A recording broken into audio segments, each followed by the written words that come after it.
Innova पाहिजे होती ना तुला? पुण्याला चाललोय मम्मी परवा. नाही अजिबात साहेब बघा. अगं फर्स्ट सिटीच्या बाहेर जायचं असेल तर आहे. हो बरोबर आहे ना, सिटीच्या बाहेर ट्रॅव्हल करायचं असेल तर आहे ते. अजून एक द्या त्याला. अजून एक. Finally after 4 consecutive इनोवाज.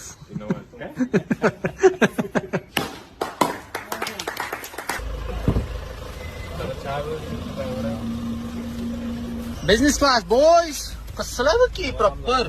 हा प्रॉपर बिझनेस क्लास. हा म्हणजे मजा येऊन जाणार आहे परवा दिवशी. कुणी माझी गाडी घ्यायची नाहीये, हात लावायचं नाहीये. टेबल पण ठेवतात हो. खायला प्यायला. मम्मी आवाज ऐकूया का फोन करू? अरे म्हैस मम्मी म्हैस आले. मम्मी मम्मी तिला हायर खायचा आहे. Oh no she is going for it. Phone मारायला बोला. Come on have a bite. कसं आहे राईड? मम्मी नसल्यावर मी हा